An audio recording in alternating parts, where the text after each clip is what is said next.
Devil May Cry.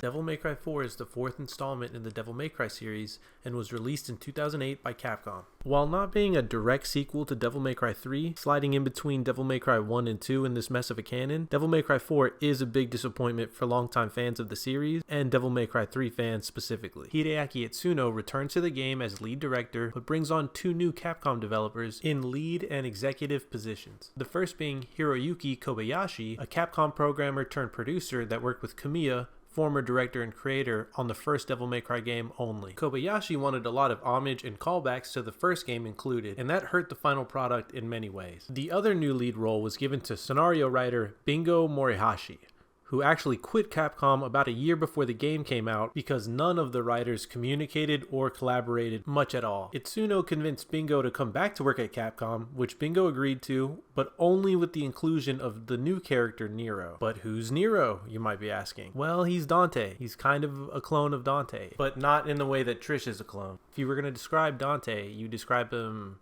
with white hair, blue eyes, big dumb sword, big flashy guns, and he only wears leather boots, big belt buckle, etc. He wears the same red and black trench coat every time. The game's story is split between Nero and Dante, and while that does sound pretty cool conceptually, Devil May Cry 4's story is genuinely the worst story in the series. It's full of plot holes, flat characters, and lots of bad writing. The game starts with Nero going to meet his girlfriend Kyrie at church. Everyone is in a cult that worships Dante's dad, and Dante shows up out of nowhere and shoots Sanctus, the leader of the cult and the Pope basically. Then Dante runs away and Nero is ordered to chase after him. When Nero discovers a secret laboratory, he accidentally repairs Yamato in a near-death experience. This is kind of a big plot hole because it's never explained how the cult got the pieces of Yamato in the first place. Virgil took it with him to challenge Mundus at the end of the last game, but since Virgil was killed by Mundus, Mundus should have had Yamato on his island during the first game. I mean, Virgil's ghost was on the island, and since Dante already went to Melee Island and killed Mundus, shouldn't Dante have Yamato at this point? Because Nero repaired Yamato, Sanctus decides to take Kyrie hostage and use her as bait to lure Nero to become the demonic battery of Sparta's statue, which I think is Sanctus's ultimate plan, but it's not really clear. From this point, the player will take control of Dante, and will have to backtrack through the 7 or 8 missions you played through with Nero, except without the frustratingly awful platforming section. This also doesn't make much sense from a writing perspective because it's never explained what Dante has been doing from the first cutscene all the way to this point in the game. After running away from assassinating Sanctus, Dante just jumps off a cliff in the jungle and appears in Sanctus's room. You might be able to argue that he knew he didn't finish assassinating Sanctus, but I don't know how he would come to that conclusion. He literally just popped up out of nowhere and shot Sanctus in the head point blank, so bad that he got his blood splattered all over his face. And the game never even explains how he survived that in the first place. At this point, it's revealed that Trish has been undercover with the cult for some time, and the game solidifies her as the worst Devil May Cry girl.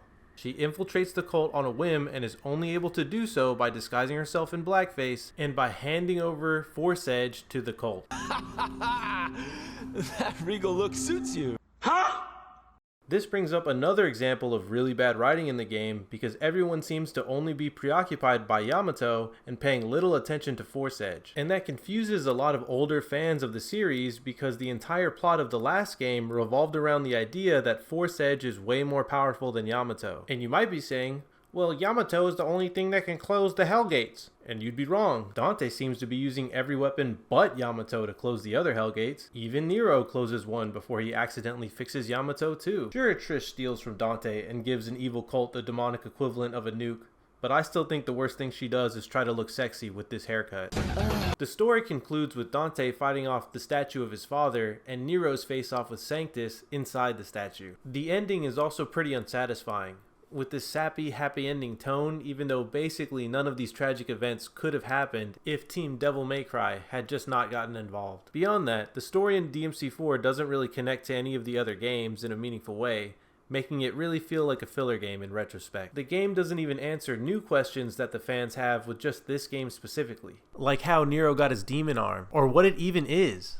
Even in the gameplay department, DMC4 is a big letdown when compared to the previous game. Nero admittedly has a cool new mechanic in his Demon Arm's Bringer and Buster abilities. The Bringer allows Nero to pull enemies to him or himself to them, but unfortunately, even when maxed out, the reach is still pretty short, and for some reason Nero is pulled a little above the target. The Buster allows Nero to grab an enemy into an over-the-top kill animation, and while this is really cool, it can be used to cheese your way through just about everyone, even on the harder difficulties. Capcom also incorporated Nero's Bringer into the platforming sections that the fanbase had been complaining about for so long, but adding spikes and disappearing platforms did little to address fan complaints. And the return of fixed camera angles don't help anything.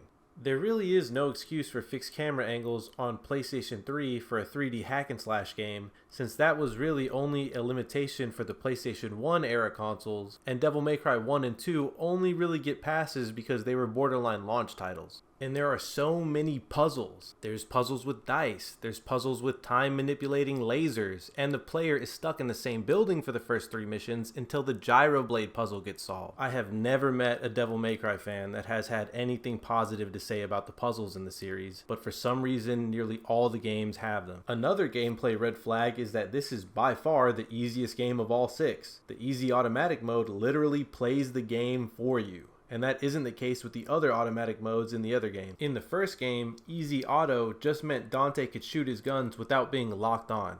That's it. Capcom also introduced microtransactions into the series via this game. Now you can spend real money on experience points, and I find this practice pretty gross.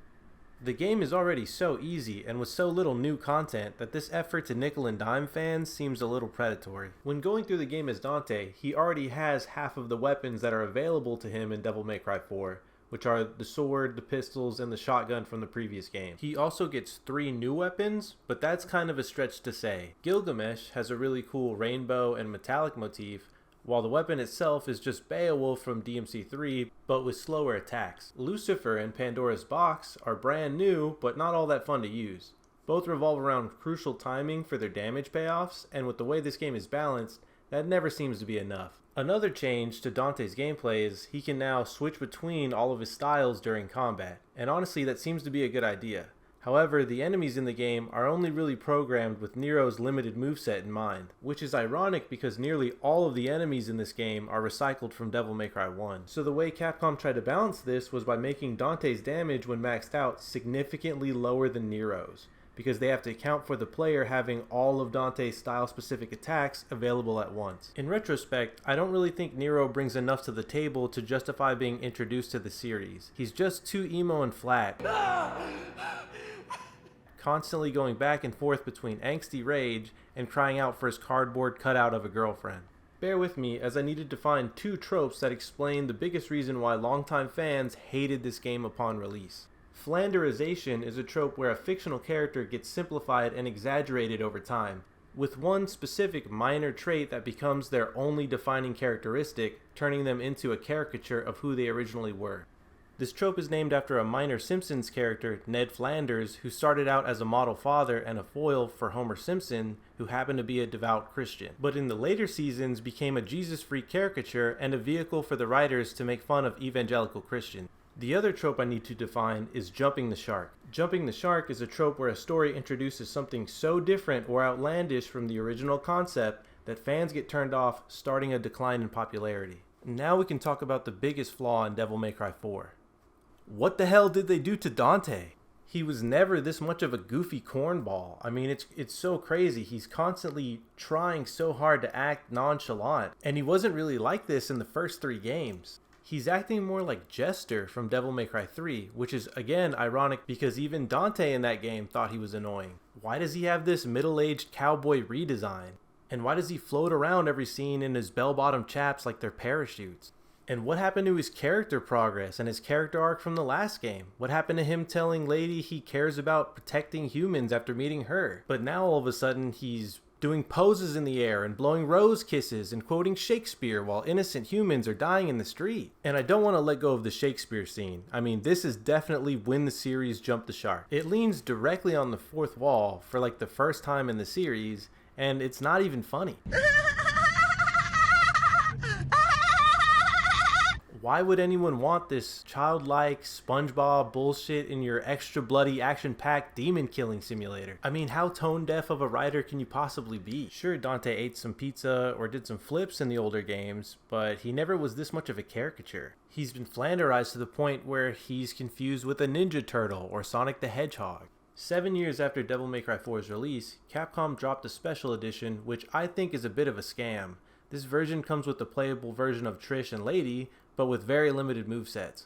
Also included is a playable Virgil, who plays as a hybrid between his Devil May Cry 3 moveset and his DMC Reboot moveset that came out in 2013. Unfortunately, the special edition does nothing to fix all the problems that fans had complained about for almost a decade, but just lets you replay the same 7 or 8 levels with 5 half-baked characters instead of 2 this time. Operation Crazy was an online campaign to buy digital copies of DMC4 and the HD collection of the original trilogy in order to try and trick Capcom into thinking Devil May Cry 4 had more interest in the fan base than there actually was, and trying to artificially trick Capcom into thinking the reboot wasn't as popular as it actually was with longtime fans of the series. So there's actually more than one reason why Devil May Cry 4 killed the series. Am I ever gonna play Devil May Cry 4 again? Bitch, I'd rather die! So what do you think of Devil May Cry? DMC? DMC4?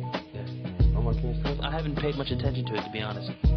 DMC4 にこだわるんだよ I think the biggest problem with DMC4 is that the enemies really don't do anything, right? I wouldn't call them enemies, I'd call them targets.